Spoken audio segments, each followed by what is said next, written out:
walked over to where she had left Rose and placed the boxes down next to it.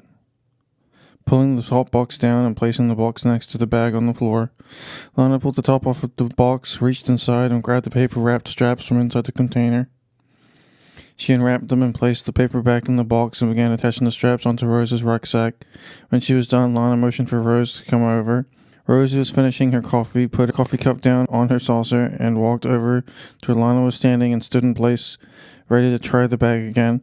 Lana slipped it first around Rose's arm and then around the other and settled the bag steadily against her back. When Rose was comfortable, Lana loaded the bag with 2 weighted blocks, as she had done previously. "Alright, hon, try a lap around with the new straps and let me know what you think," said Lana. Rose shrugged her shoulders, settling the weights against her lower part of her back, and began to walk around the room. The group sitting around the table watched as she walked first from one end of the room to the other, then back again, disappearing behind the storage shelves that lined the walls of the back of the room, only to reappear again momentarily. Rose walked back up to Lana. "It's much more comfortable," said Rose cheerfully. "That's great, honey. I thought those would help. We'll do that for all of your bags so they're equally as comfortable. Take that off for me, would you please?" said Lana. Rose shrugged off her bag, letting it slump to the floor. Lana bent to pick it up, removing the weights from the inside and placing them back with the others. "Why don't you go and sit down at the table and finish your drink? I'm sure Aster will be happy to bring you another cookie, won't you, dear?" asked Lana, turning to face the hedgehog. Aster smiled at her. "Sure thing, dearest," replied Aster, walking across the table and carrying a biscuit over to Rose's saucer, placing it next to her cup with both paws. The jam cut out of the biscuit, showing a deep red from the center. "Mr. Mouse, would you mind coming here for your fitting, please?" asked Lana, motioning to Rowan. "You may call me Rowan," responded Rowan. "Right then, Rowan. If you'll come here, we can get you sorted as well," replied Lana, as Rowan got up from his chair and walked over.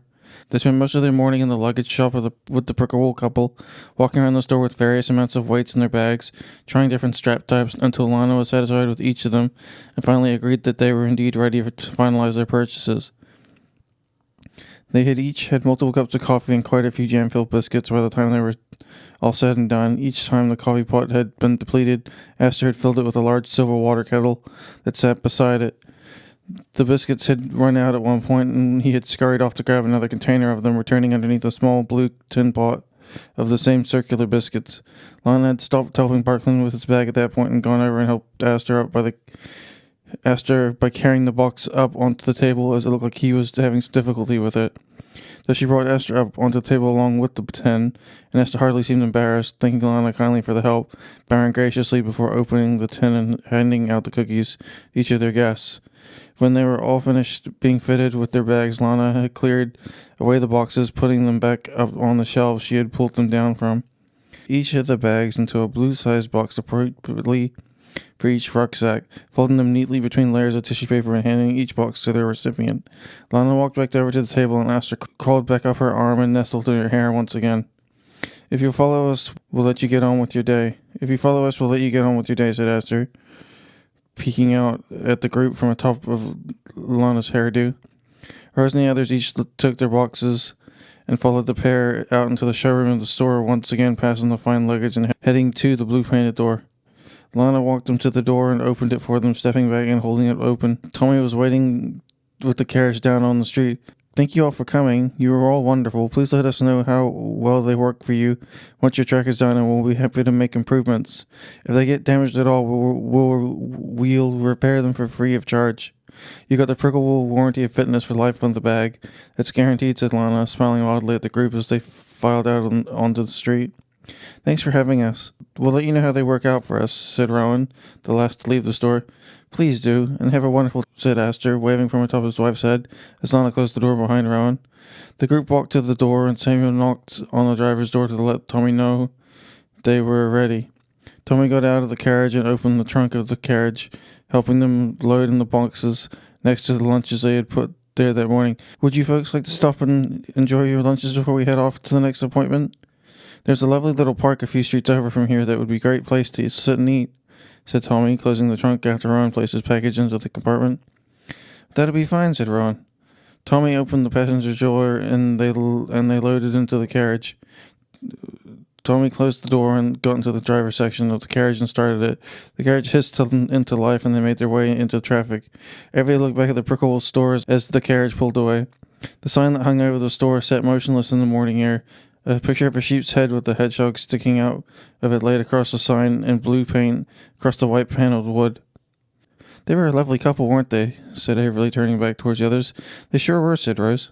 "The bags are awfully well made," said Samuel. "The stitching is very fine," said Parkland, resting his head on his paw comfortably. "Hedgehogs are able to make very fine things. Their paws are quite small, and they tend to work quite hard when they're in love," said Ron. Rose smiled at Rowan, thinking of how Astor kept glances at Lana over his coffee cup and bites of his biscuits. "They really were very lovey-dovey, weren't they?" said Rose.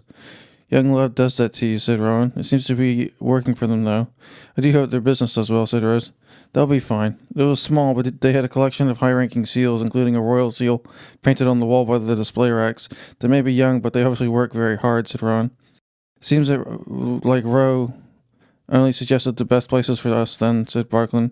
"Yes, looks that way. It was very kind of him," said Ron. Averley chewed her lower lip. "You don't think the Ambersons are going to mind, do you? They must be extremely expensive," asked Averley. "I highly doubt it. Jeffries wouldn't have approved the sales if they weren't okay, would he?" offered Ron. Averley calmed down. "I guess not," said Averley, releasing her grip on her lower lip and smiling. "We'll take good care of what we're given anyway," said Samuel. "Did you see that each of the bags came with a brush and a small bottle of oil to refinish them so we can maintain them for as long as possible?" said Rose. "I've never owned something so fancy," said Averley. "Me either," said Parkland, Rose, and Samuel all at the same time. "Look after them, then. A good bag, well looked after, can last longer than its user if done properly. Prickable packs are some of the best, so treat them like that, and get them fit personally. Like that means they should be as comfortable as possible for as long as we need them. We're all quite lucky," said Ron. The carriage rounded a corner and slowed as it pulled into a field full of large leafy trees that offered shaded areas covering rows of trees and benches. The branches shook gently in the early afternoon breeze as Tommy stepped out and opened up the door for the group. Rose jumped down to the runner board and then down onto the pavement, followed by Averley, Samuel, Parkland, and Rowan, who jumped down himself. Tommy jumped up to the door and closed it, came to the back of the carriage and jumped up to the trunk, opened it, and the group grabbed their lunches and walked out onto the field. "Do you want to join us for lunch?" Tommy asked Averley. "No, miss, I'm paid to eat in the carriage. Thank you for the offer, though," said Tommy dutifully. "Oh, all right. Enjoy your lunch, Tommy," said Averley. "Thank you, miss, I will," said Tommy. Averley smiled, turning back and walking to catch up with the rest of the group who made it into the rows of tables. They picked a table midway through the field and sat down under a tree and shaded the table with branches that hung over the length of it and began unpacking their lunches. Rose unfolded her napkin as the others did the same, revealing 2 triangular halves of a sandwich each, smeared with a thin white paste flecked with green specks of green onion on fluffy white sliced bread. There were candied orange slices wrapped in wax paper with each of the meals. She picked one of the triangular halves of her sandwiches up and bit into it and smiled. It was a cream cheese and watercress sandwich, one of her favorites. The group sat in silence, enjoying their lunches and the sounds of the breeze passing through the leaves and branches overhead. When they were done, they folded up their napkins and walked back to the carriage. Tommy had finished his lunch and they continued on their way to their next stop. The group spent the rest of the day collecting supplies for their trip, and it was dark and past dinner time before the carriage pulled up to the front step of the Amberstones' house and stopped. Tommy stepped out from the carriage one last time and opened the door to the passenger compartment, letting the group out onto the pavement below. "Thanks for the day's driving," said Rowan, shaking Tommy's paw. "No problem, sir. You are all a pleasure," said Tommy, closing the door to the carriage. The group walked to the trunk of the carriage and Tommy opened it, and they lined up and pulled out their supplies and bags of supplies they had spent the day acquiring. Each of the group had a handful of bags each, as well as a couple of boxes. Tommy checked the trunk to see that everything was clear and closed it with a click. "If you ever need our services again, please feel free to get in contact with us. Mr. Jeffries has our contact information," said Tommy. "Will do. Thank you, sir," said Tommy. Tommy stepped up to the side of the carriage and bowed to the group. "Thank you all, and have a wonderful night," said Tommy.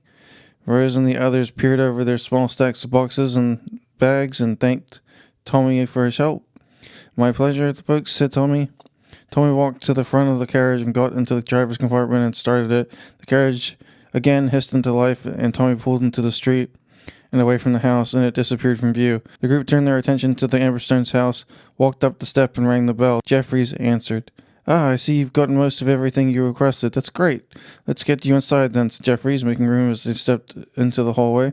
They clambered into the hallway, and Jeffries closed the door behind him, being the last to enter. Rose placed her packages on the floor near the hallway wall. "Thanks for letting us get all that. Some of the stores are absolutely incredible," said Rose, smiling up at Jeffries. You'll need every part of what was on that list to get to Azerlin, and it'll need to be high quality to get you there. Did you get to meet the Pricklewolves? Asked Jeffries. Oh, yes, they're an interesting couple, aren't they? Asked Averly. Very. They're very good at playing cards, said Jeffries. Esther especially. He's got quite a deft paw. Averly smiled at Jeffries while placing her shopping next to Rose's in a neat pile. Let's take all of that into the sitting room and we'll get everything packed up and organized for the trip. The food supplies for the trek arrived while you were out, and I've got them sitting in the larder waiting for you. They'll be there when you need them. If you'll make your way into the sitting area, please, said Jeffries, pointing with his paw down the hallway towards the double doors leading to the large lounge. Sounds good, said Rowan, following Samuel and Barklin as they led the way. Rose and Averly bent and picked up their shopping and followed the others into the room. The group spread out, each taking a section of one of the multiple tabletops in the room, spreading their boxes and bags out, laying out each of the Pricklewool boxes in front of them first. Averly untied the ribbon from the box and popped the lid from the box on the container to reveal blue tissue paper underneath. She lifted it back, showing her new rucksack, and was hit by the smell only a new bag can muster, and smiled. They really do smell wonderful, said Averly, pulling the bag out of the box and laying it out on the table. It's the oil they use, said Ron, laying his own bag out in front of him, and the paper from the box rustling from the movement as it settled back into the box. The group made quick work of unpacking their new collection of gear, laying them out on the tabletops in an organized fashion from heaviest to lightest and largest to smallest items. There was a collection of smaller bags that sat next to the newer items to keep them all organized by their use inside the larger bag. Something that Rowan had instructed the group to buy because it would make setting up and breaking down camp much easier than letting everything rest in the bottom of the rucksacks themselves. When everything was sorted and laid out neatly, Rowan called out for the group to gather around him. Younglings, gather around me for a moment and I'll teach you how to pack your bags for ease of use, said Rowan. Rose and the others walked over to his table, pulling up chairs so they could see what he was doing. The first thing Rowan did was organize the gear into smaller groups. He arranged the camping gear into one section, the waterproof, sunproof thin tent, and its fittings were rolled and placed into the largest of the smaller bags. The sleeping roll that he knelt down on, compressing it greatly, was stuffed into a bag of the same size and placed next to it. There was a set of desert clothing, including a set of long pants and sun protectant shirts, that he folded and rolled and placed in one of the smaller bags, and that joined the other two. Rowan grabbed one of the large, stretchy-ended bags that remained and loaded his cookingware and cinched it closed tightly. When these were all done and accounted for, Rowan took his rucksack, loaded his bags into it by their size and weight first, and rolled the rolled sleeping bag he attached to the underside of the rucksack with straps that hung underneath the pack, which he tightened until they were level. He placed the pack on his back and leveled his straps, and walked around the tabletop. There were 2 bags remaining on the table. What are the other bags for? Asked Averly, pointing to the remaining pouches on the table. The large one is for food. The last one is for everything else you want to carry with you. You may take other things with you as long as they fit in that bag, or your satchel, Barklin, said Rowan, motioning to the green satchel around Barklin's neck. We'll travel lightly, as Jeffries has assured me that we're to leave what we want here while we travel, and it'll all be here when we get back. What else would we need? Asked Rose. Well, I want to take my sketchbook, said Samuel.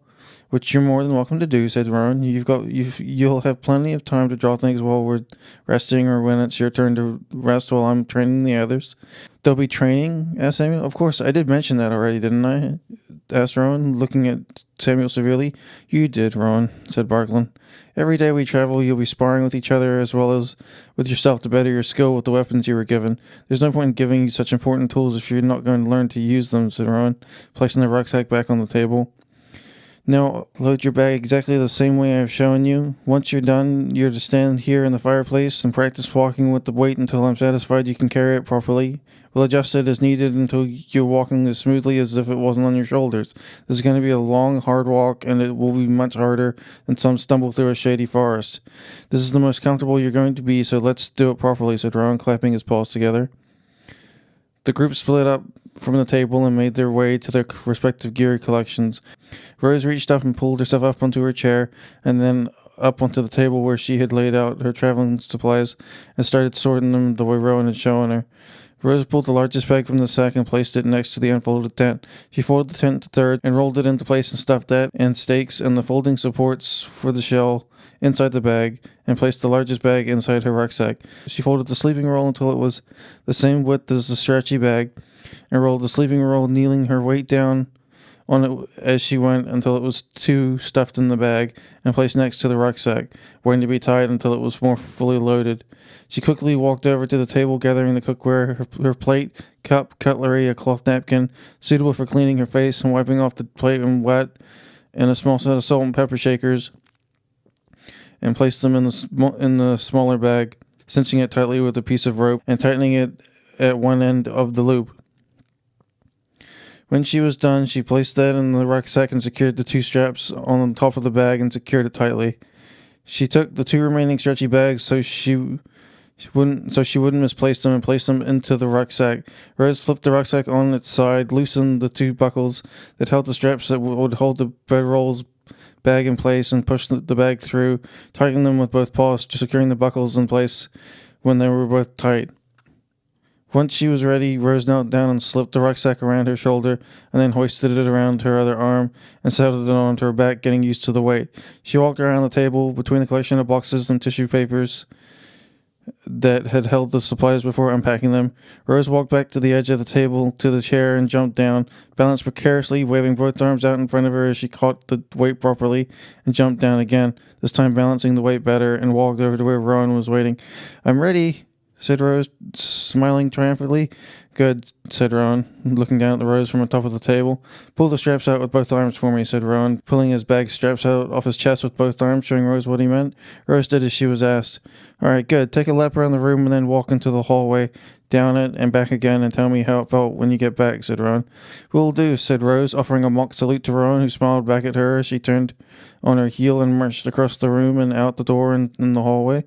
Rose passed Jeffries in the hall and saluted him as she passed. Jeffries saluted back, clicking his heels together as she passed, and Rose marched down the hallway, did an about-face, and marched back towards the sitting room. Jeffries passed by her, heading to the kitchen. So I just signed up for Anchor's funding platform for the podcasters. It seems like a better deal than Patreon at the moment. So I would ask that you click the button that says donate and maybe donate $1 or $5 or $10 a month to us so that we can keep going. And I can produce almost daily or daily podcasts or more in the way that I've been going. And I'll produce book after book after book after book, and then I'll read through them. And I'll keep doing that until I can't see an end to it. It's so much fun. It really is. So please go to anchor.fm/divergentmind and click the donate button, and that'll help me out a whole bunch. Thank you so much. Jay.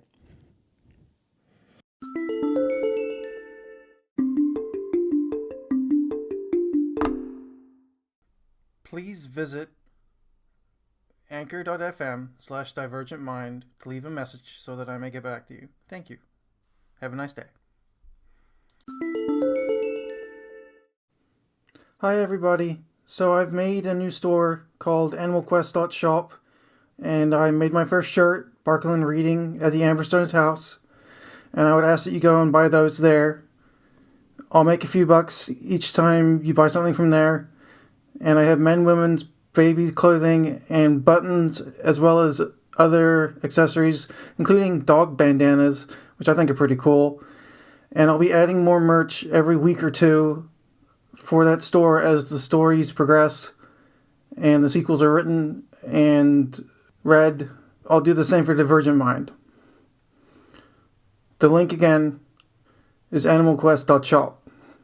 The link for Divergent Mind will be divergentmind.shop as well. Thank you so much. Jay.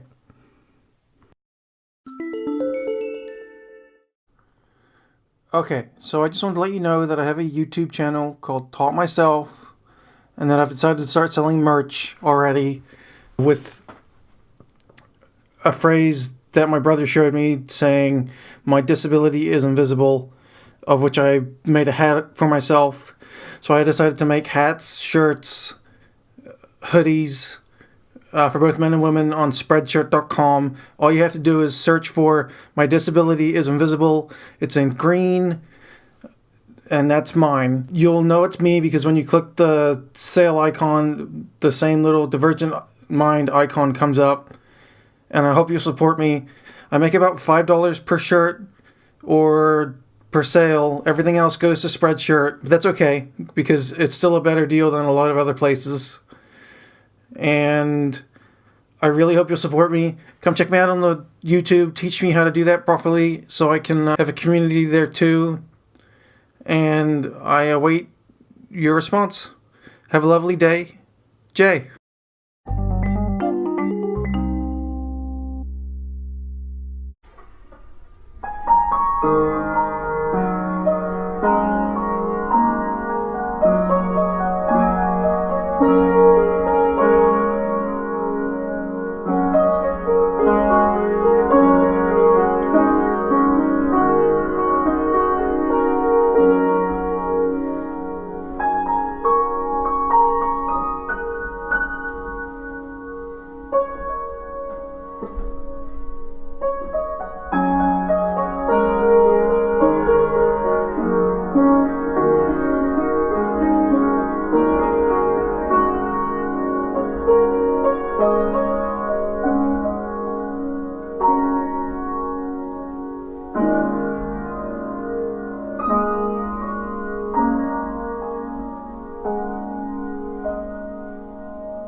Please go to ratethispodcast.com/divergentmind and tell me what you think.